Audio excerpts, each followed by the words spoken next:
Authoritarianism, that's the path that we're going down now. I mean, it's a case of, we've noticed a trend. When you look at places like North Korea and China and all that as well, they didn't happen overnight. There was baby steps. You know, if you just try, a country can't just turn around and go, we're just going to go full authoritarian boys like that. You'll be riots, everybody would kick off, everyone would get angry, and it's Jordan Peterson described it the best way, where the government will encroach, 2 inches and keep going until people start to get really angry, and then it will stop. Then it will wait until everyone calms down, and then it will encroach a little bit more till they get angry and stop, and they'll just keep doing it and doing it and doing it. And we had it with terrorism. The America got the Patriot Act. We had things like the Snoopers Charter. Oh, it's all for terrorism, it's all for terrorism. The government gathering more and more power. And then you had basically diversity and stuff like that. Oh, why would you be against this? The government controlling what you can say and the things you can write and the type of ways you can express yourself. Oh, but it's in the name of diversity. Why would you be against that? Racist. It's not just a case of the government doing what it's want. The government also has a bunch of brainwashed, useful idiots that are on their side, allowing the government to do this. And basically, we're trying to point it out, do you not see the government are using this as an excuse to grab more power? And that's what they're doing. When was the last time, apart from really, really archaic, when was the last time the government got rid of a law that gave it a hell of a lot more power? Even surveillance laws and all that as well. Basically you can be monitored constantly. And we were fine with it because we were like, oh, but it protects us from terrorism. Yeah, well, terrorism still happens, doesn't it? So it's obviously not working that well. Yeah. Well, like you say, I think it would be a few years ago now, but one of the first uses of this new terrorist legislation, they arrested a pensioner at the Labour Party conference for shouting at one of the ministers or something. That was terrorism. Yeah, that was. They used anti-terrorism legislation to arrest that guy. A lot of terrorists in the world, man. Yeah. It's going pretty mental. But listen, one thing I wanted to ask you, because I think a lot of people wouldn't know this, and when we had a long chat, that came up, is actually the impact of, you're joking about it. There's funny things about it, but also there was an impact on you in terms of your employment, your work, your life, and I think a lot of people wouldn't know that. So maybe tell us a little bit about that. It was a case of. I had jobs, I was working in security, but then whenever I tried to get, security is a mix and match. You just usually get a text for your phone, can you do a shift? But whenever I tried to get stable employment while doing security on top of it, basically with some of them I tried to be honest in the interview, going, I'm just going to be real with you guys right now. Never got a call back. So then I tried to keep it secret just so that I could get a job. And then in all the places I got into, after a week or so, or in one case on my first day, I got recognised. People knew who I was, and just that was me straight out the door, gone. And also basically because of the Nazi pug thing, that basically. What would they say to you?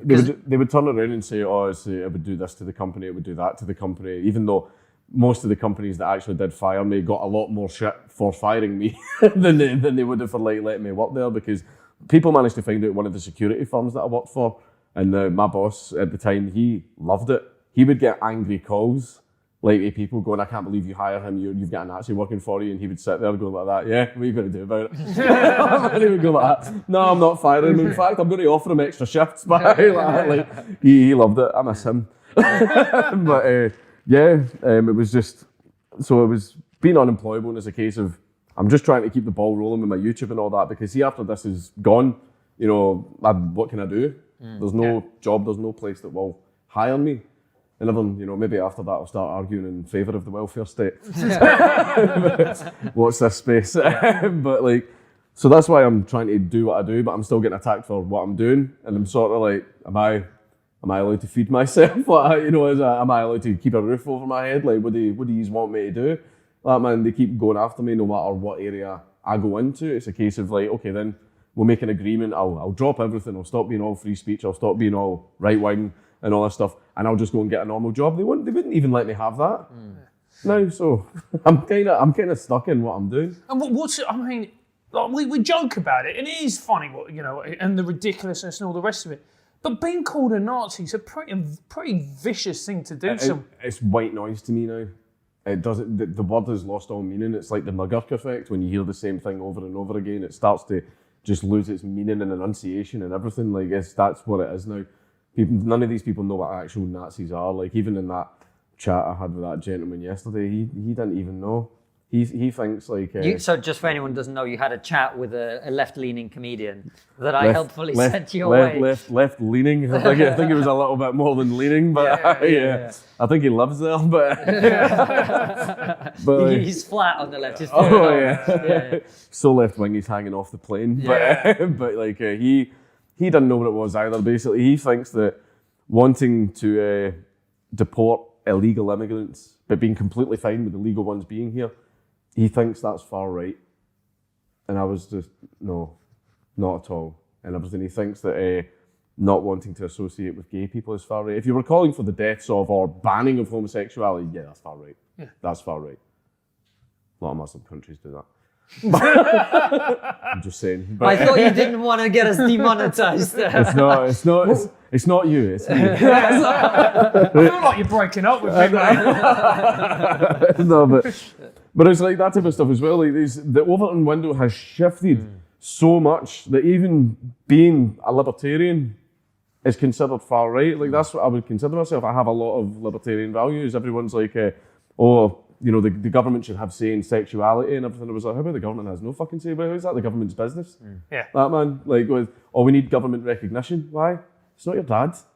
That man, it's like, you don't need, validation from the government. I don't give a fuck what the government thinks about me. That man, no, you need to recognise my sexuality and maybe you're a little bit needy.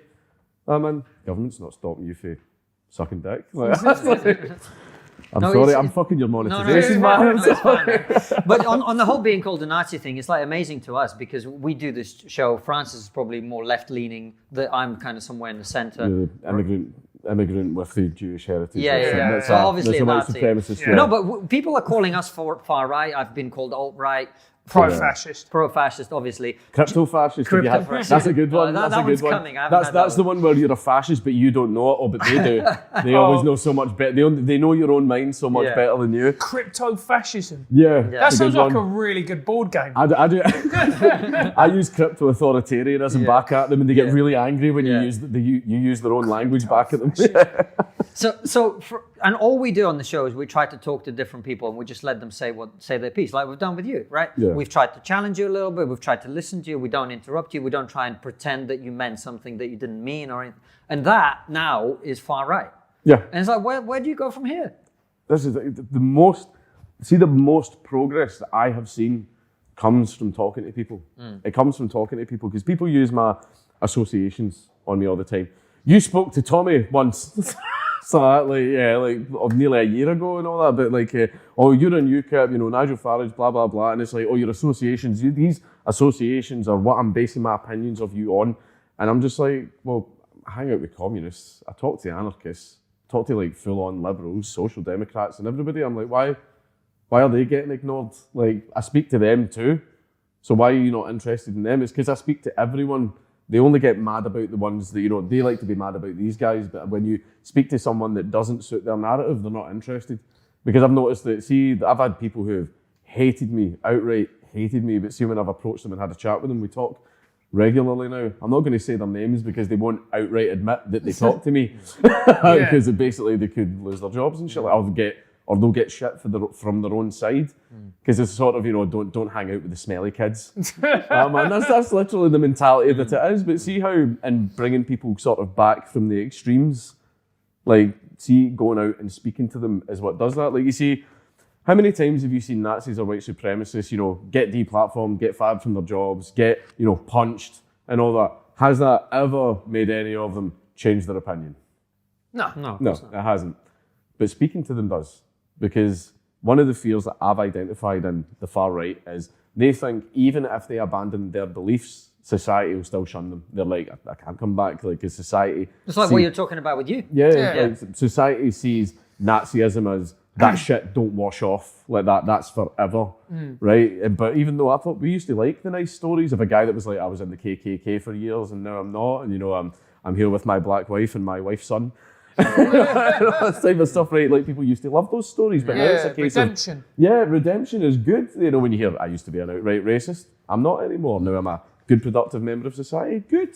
Those are lovely stories. That's excellent. But not anymore. And it's like the far right know this, where some of them go, I want to leave, but I'm not going to be accepted back. Nobody wants me back. And all they can do is hang around with the far righters, getting further and further, just becoming ideologues because they're not hearing conflicting opinions. Whereas if you hold out, the friendly hand, invite them out for a drink, be nice to them, and basically make it clear to them, if you abandon your beliefs and come back to the light, we'll be here for you, and everything, and that works.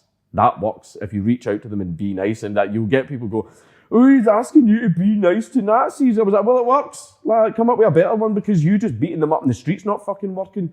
That man. So if anything, my idea is more effective. So why are you booing me? I'm right. like that type of shit. So